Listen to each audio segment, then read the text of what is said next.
Welcome back, all of our lady landlords, to this episode of the Lady Landlords podcast. Today, I am incredibly excited to get to interview the CEO of ezLandlords Forms, Kevin. Kevin, thank you so much for joining me today. How are you?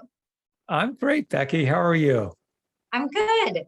So what I would love to start with is just if you would mind sharing just a little bit about who you are with our listeners today. Yeah, so my name's Kevin. I'm the president of ezLandlord Forms. I live in Florida on the West Coast.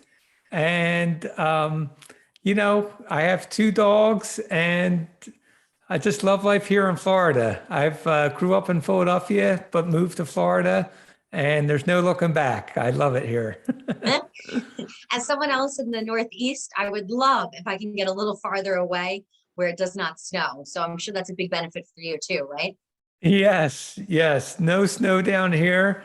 And I'm okay with it. But, it is nice to have the change of seasons as well. So I understand, there's people that it's the variety of life, right? Everybody likes different things. Exactly. So how did you end up in Florida? Was that something work related? Really, it was my wife that drove us to move to Florida and to experiment living there. In the wintertime, we started. And, I feel I'm lucky or blessed that I get to work from home. So I can still work while I'm here in Florida. There's no impact at all.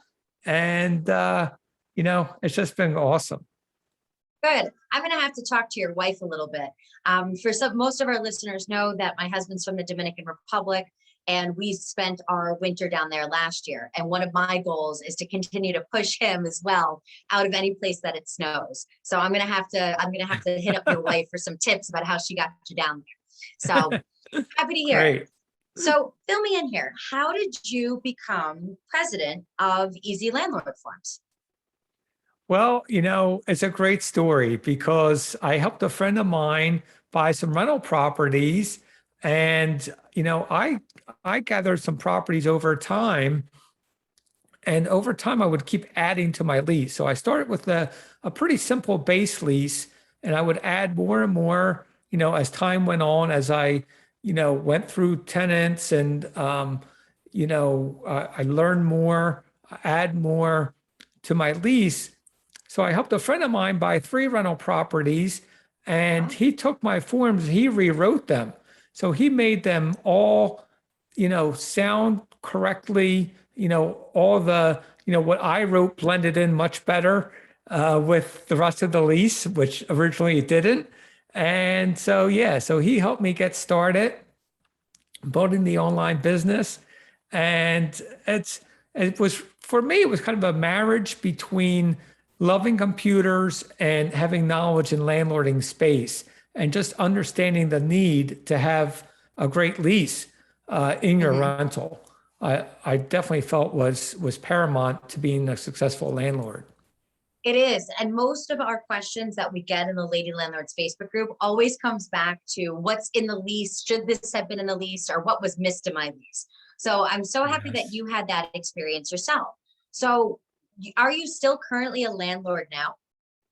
Yes, I still have 3 rental properties and I still love the business. I'm more focused on my online business, of course, ezLandlord Forms.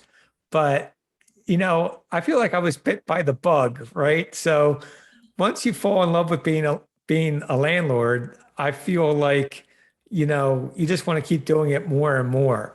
So it's not my number one focus, but I feel like I'll always be a landlord. I completely agree with you. I feel like it's almost, have you ever heard people talk about how like tattoos are addicting? Once you get the first one, you want more. I feel like rental properties are the same way. Once you get that first rental property, all you're thinking about is when can I get that next one, right? Yes, totally. So Exactly. How did you get your first rental property? What made you decide to go into that space? Well, to be honest, Becky, I was always really just driven to be financially successful. That just was ingrained in me. Some way, somehow, I just understood the value of money and was just very driven to find a vehicle to make me financially free. And for me, I wasn't like a grade A student. I was really a C student in school. And I didn't come from a super wealthy family, just a middle class family. So I had to really kind of figure out, how am I going to get there? Like I wanted to have more, but I didn't know initially how to do it. And I was actually a contractor. I started off working for a contractor, and then I did home remodeling and contracting myself for a bit. And it really just was a perfect marriage between being handy and be able to do, basic fundamental like carpentry tasks, and then, buying rental properties, fixing up a bit and running them out. So, at the end of the day, I thought real estate investing is actually pretty simple. You know how much you're going to pay for a house, you know how much you can rent it for. And if you can do a little bit of remodeling yourself and save a lot of money, you could just do very well. And that's what I found. I mean, it didn't happen overnight, but as time went on, I kind of figured it out, and the rest is history, I guess. Yeah. And honestly, that's a great story for kind of all the other ladies that are listening to this conversation right now. You have to get started somewhere.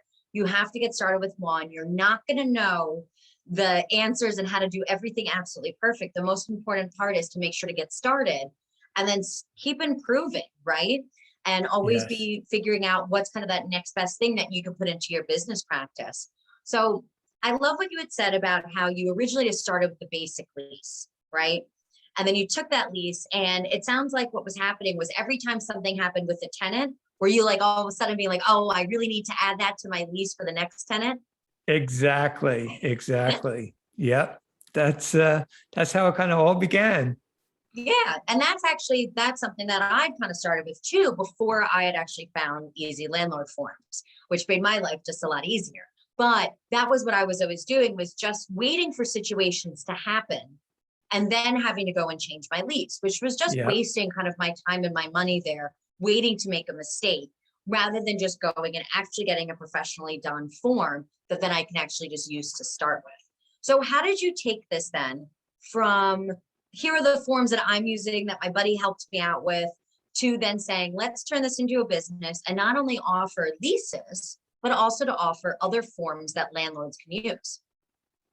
Yeah, well, it's a great question. I mean, we started the site together and as a pretty simple site and idea.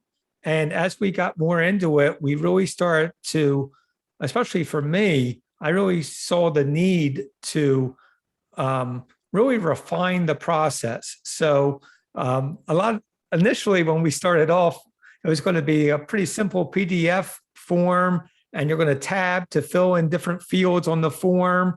But what I learned is that's very inefficient.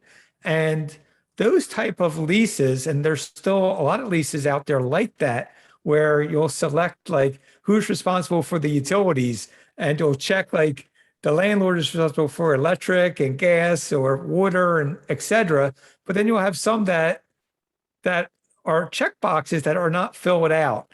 And there's that small example happens all throughout the lease, and really what I learned is you need to have a form where it's a builder, and what you select is what appears on your lease. And if you don't select it, it's not on your lease. And that took a lot more development work and money. uh, but that's that, you got to do it right, Correct. and beyond just having the lease contain only what you want it to contain, we also needed to make it state specific. And so I had to learn what makes a lease state specific. And initially I thought, well, whatever is in the lease, whatever else is required for that state will be an addition, that you add into that lease. But it actually goes way beyond that. And what I had to learn was what the landlord fills out for rent amounts and late fees and security deposit, there's limits in every state. So when we built the lease builder, we had to explain to customers right in the lease at that same area the key information they needed to learn for their state. So it kind of, the lease builder walks you through step by step. And at the same time, it also educates you to learn the limits for your state. So when you put in the rent amounts and all the different, when you're completing the lease, it's conforming to your state. So, and there's three different parts of being a state specific lease, right? So there's making sure the landlord fills in the right amounts. There is text that goes in the lease that could be required by your state. And there's also additional forms that might be required. And, it's very common with lead-based paint. A lot of experienced landlords know what's required for lead-based paint. Your house is built before 1978. There's a document that you need as well as a disclosure. And that's just one example of many. Like I said, it varies for every state. So I had to learn all that from the very beginning. And then we have to keep all that information up to date over time as the laws change, of course. I was just going to ask, I have a couple questions within that. So because I think it's so important to clearly have those state specific leases. And I think that's something that by just Googling a lease online, you're really missing out on the legalities of what is needed. You need to have a state specific lease. And as you mentioned, there's also those disclosures that you need to have. So how do you go about keeping 50 states and probably some provinces and territories? How do you go about keeping all of those different states up to date with laws just changing so often? Well, I credit my staff with with that responsibility. I would love to take credit myself, but yeah, we have a whole group that is dedicated to doing that research, keeping on top of the laws, and updating our system appropriately when those laws come into effect. So it's really a team effort, and I think that's one of the things, Becky, that makes our product unique is that not only do we sell legal forms, but we are laser focused on landlord tenant forms only. So in my space, when you search for landlord forms, you'll find a lot of websites that have all various other types of forms. They're not focused on landlord tenant forms. I hate to say, they're kind of in for the money. They want to sell forms for bankruptcy and for divorce and all these other areas of law. That's fine by them, but landlords have a wide variety of situations that they need assistance with and forms for, and that's where we come in. That's really our bread and butter, to have forms to tackle really any situation that landlords may face. And also, it is incredibly important to make sure that you're working with a company that's very niche for the forms that they're working on. As you kind of mentioned, other sites that might have, for bankruptcy, for divorce, those types of things. It would be the same for an attorney. When I need an attorney to do a closing, I want to find a real estate attorney. I don't want just a regular attorney that can not only help me with the closing, but can also help me get divorced, right? I want to make sure that I have somebody that is specialized and exactly what they're doing to make sure to guide my way, which is what I love, that your focus is completely on forms to be able to help tenants and landlords. Now, beside leases, what other forms does ezLandlord Forms offer? Well, Becky, we cover the entire landlording life cycle. So from rental application to lease to what we call notices for tenants. So that's, if your rental is occupied, there's a whole section on our website just for, that phase of your rental life cycle, as well as move out and eviction. So, we kind of view it as like a circle, like the life cycle from beginning to end, before you even have a tenant till a tenant moving out. We cover the whole gamut. And then we also have forms just for property management for landlords to use on their own to help guide them and give them any tools that they may need to be a successful landlord. That's fantastic. Can you share a couple examples of what some of those forms look like? Sure, we have a rental ledger. I love our phone screening. It's really kind of for screening tenants over the phone that may call in. You know, it prompts you for what questions you should be asking. How many people will live in your property? Do you have the money available now? Do you have any pets? Becky, I always ask landlords, or I'm sorry, I ask applicants, do you have any pets with your, you know, do you have any pets, period? And whether you accept pets or not, it's always a great question to ask because you really want to see, you know, make sure they're not hiding anything. I hate to say that, but, you know, I'm sure you know from experience, people, you know, want to look good to the landlord and they don't always tell 100% the truth. So I kind of play dumb in my head. If I don't allow pets, I want to ask that question anyway. And I mean, we have a whole gamut of getting back to your, you know, property management forms that we have. We have a whole section just dedicated to that. But that's one of my favorite. That is really helpful because once again, I know I can probably speak for both of us. I'm pretty sure neither of us had a landlord teaching class back in high school, right? No one taught us how to do these things. So that's really great that not only does the ezLandlord forms give you that life cycle of all the forms that you would need, but also helps you be a landlord, helps answer some of those questions and make sure that we as landlords are really doing our due diligence and are running our businesses as businesses and serving our tenants the best way that we can in our properties. So that's really cool. I'm really happy that you really thought about that whole life cycle rather than just, hey, here's a lease. Okay, now goodbye. So right. Yeah. I'm really happy to see that. And one question that I know we're going to have from our listeners is we now talked about having site specific leases and about having those the forms being updated on a regular basis to make sure they kind of match the laws. Are these documents something that's going to hold up if, God forbid, I'm actually sued by one of my tenants and end up in court? Yeah, absolutely, Becky. We stand behind our forms 100%.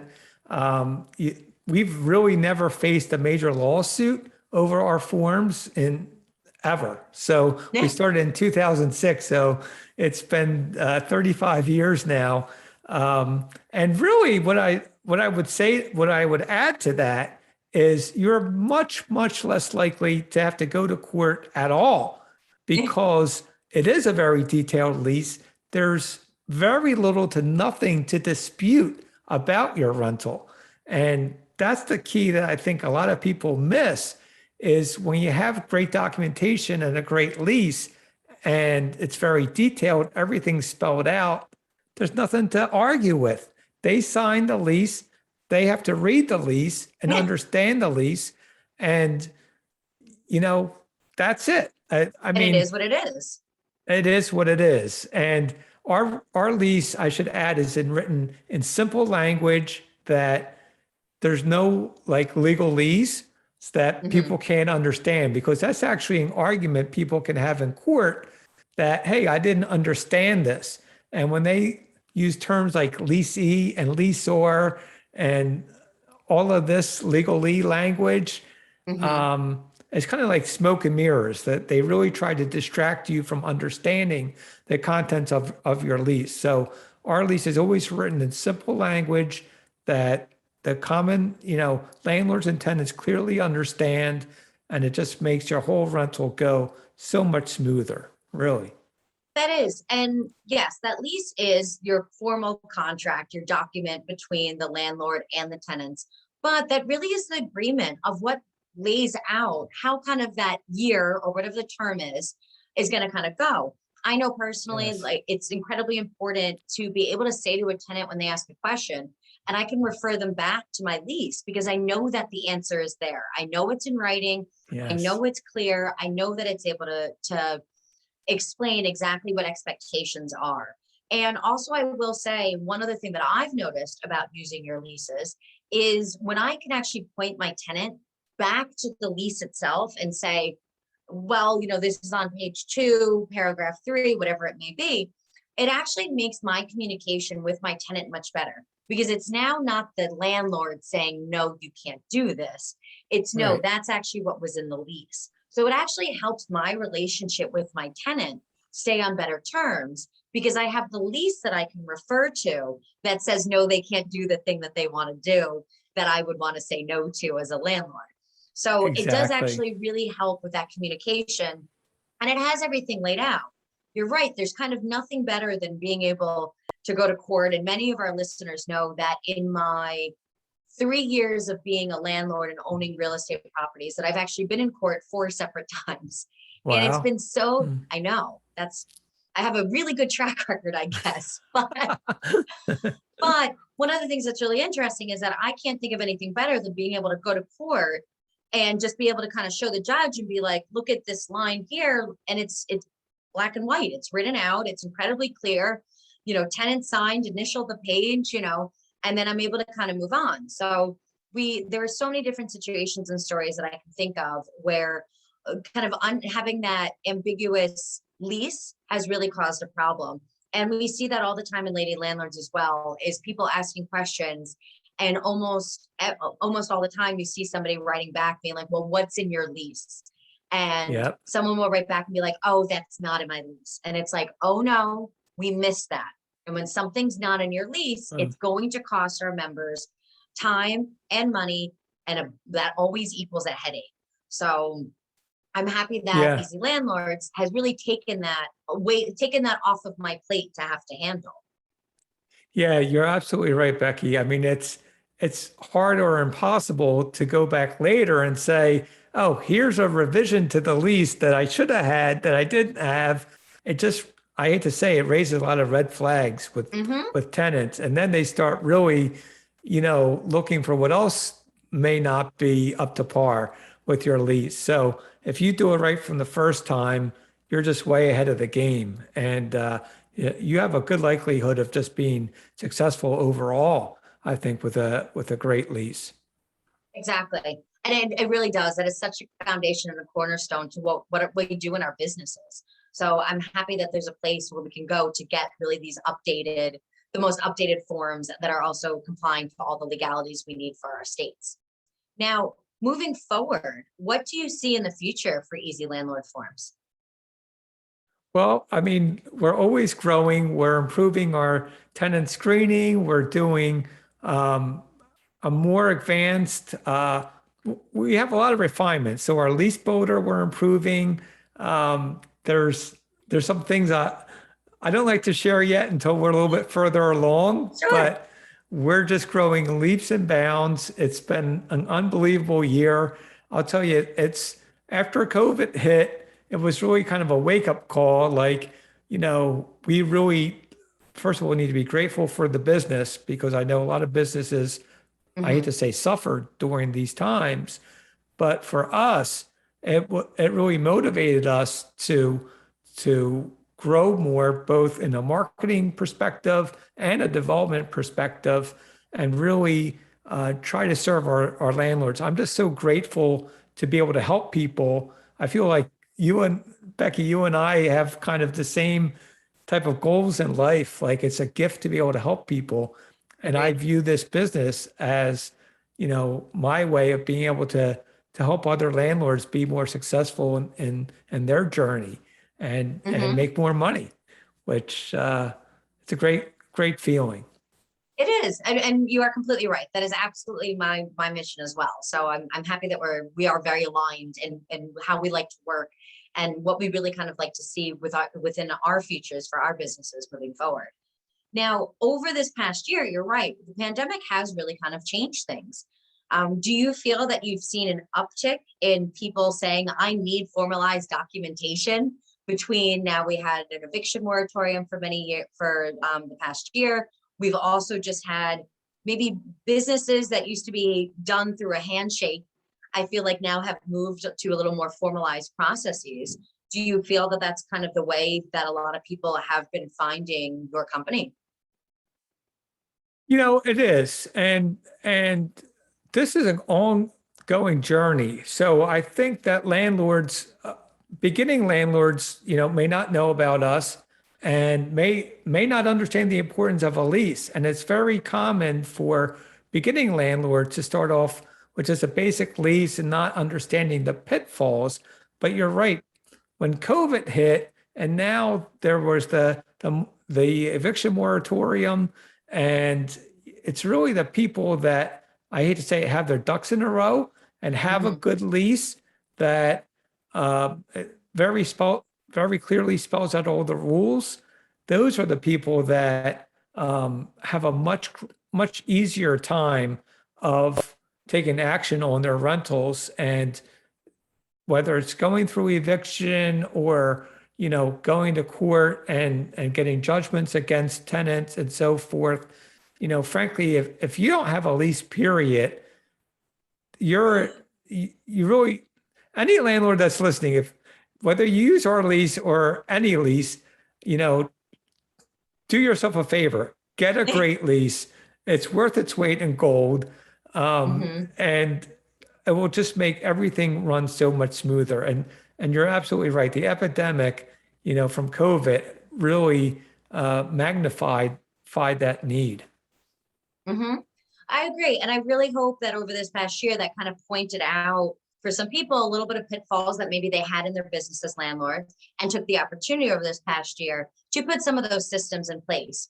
I know a lot of our listeners and the lady landlords are looking to scale, are looking to be able to grow their business and own more than one rental property.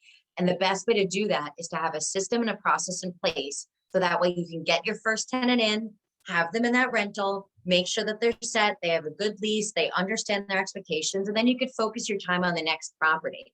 You don't have to be Yes. going back and forth with tenants all the time and having issues of things that, once again, weren't answered in a poorly written lease. So that's absolutely one of the reasons to get that cornerstone along with those other forms of that life cycle, talking about those different checklists that just not only make it much easier for that communication with the tenant, but also, if God forbid, you end up in court. So um, Yes. I appreciate the thought process through all of those. So Kevin, any other last piece of advice that you can share with any of our lady landlords that are listening in about documentation, leases, anything in general, as an experience from you being a rental property owner yourself?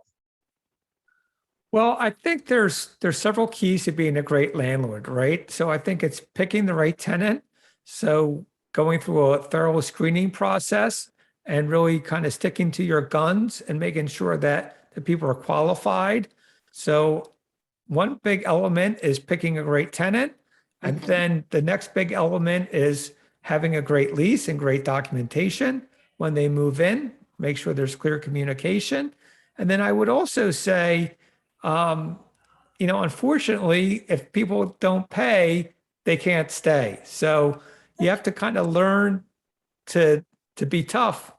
Look, it breaks your heart when people owe you money, but when people owe you money, you have to take action and fix this problem. And when you Mhm. file for eviction, that's when they're forced to either pay and stay, or they don't and they have to leave. But, I just urge landlords, you're not in this to make friends. You're in this as a business to make money, and you have to think of it that way. So I think it's find a great tenant, have great documentation, and don't Mhm. wait too long. If your tenants are not paying, you have to file for eviction as soon as possible. Absolutely And agreed. that's it. Yeah. Thank you. I love the way that you broke that down. Very clear steps of what we need to do to be successful within our rental properties. So Kevin, thank you so much for joining us today. For any of our listeners out there, I will make sure to put the link to Easy Landlord forums down in the show notes. So please head over to Kevin's website with Easy Landlord forms and check out the different options that are available for you today to make sure that you are running your rental properties in the best capacity. So Kevin, thank you very much for being here today. I appreciate it. Thank you, Becky. And ladies, I will see you all back next week for our next episode of the Lady Landlords podcast.